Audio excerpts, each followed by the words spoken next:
আমাদের মন্দিরে কোনো বিশৃঙ্খলা বা নিরাপত্তার কোনো সমস্যা নেই। এই মা দুর্গা মায়ের পূজায় স্পেশালি আমরা প্রার্থনা করে থাকি।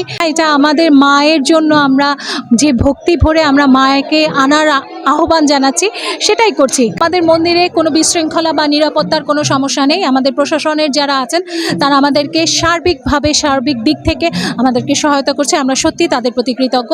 সেনাবাহিনী, পুলিশ, র্যাব, কোস্টগার্ড, তারপরে আরও যারা আছে আনসার বাহিনী, তারা সবার কাছে আমরা কৃতজ্ঞ। তার পাশাপাশি আমরা কৃতজ্ঞ মিডিয়া কর্মীদের কাছে, যারা আমাদের এই খবরগুলো বিভিন্ন মাধ্যমে পৌঁছে দিচ্ছে এবং আমাদেরকে আরও বেশি মানুষের কাছে প্রসারিত করছে।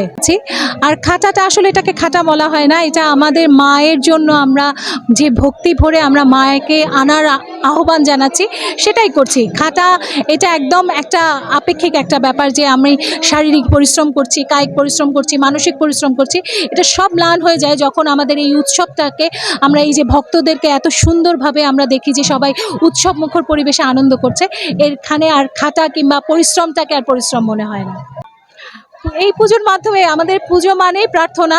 আমরা প্রতিদিনই সবাই যেমন যার যার ধর্মের প্রার্থনা করে থাকি, কিন্তু আমাদের স্পেশাল এই মা দুর্গা মায়ের পূজায় স্পেশালি আমরা প্রার্থনা করে থাকি। প্রার্থনাতে আসলে সবার আগে যেটা হয়, যে আমাদের ধর্মে বলা হয় যে শুধু নিজের জন্য প্রার্থনা করলে হবে না, সবার জন্য প্রার্থনা করতে হবে। তো সেই ক্ষেত্রে আমার প্রার্থনা হচ্ছে আমরা যেন আমাদের দেশে সংখ্যালঘু হিসেবে না বাঁচি, আমরা যেন সবাই কাঁধে কাঁধ মিলিয়ে একসাথে হিন্দু, মুসলমান, খ্রিস্টান, বৌদ্ধ ধর্মের সবাই একসাথে বাঁচতে পারি। প্রতিমা তৈরি, যে এই বছর যখন আমরা পুজো শেষ করব তার ঠিক 1 মাসের মধ্যে আমরা পরের বছরের প্রতিমাটা বায়না করে ফেলি পালদের সাথে।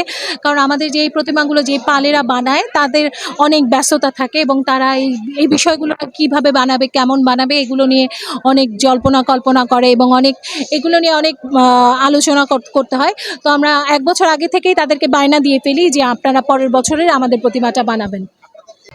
আমাদের এই প্রতিমাটা বানাতে প্রায় ৯০-৯৫ হাজার টাকার মতো খরচ হয়ে গিয়েছে।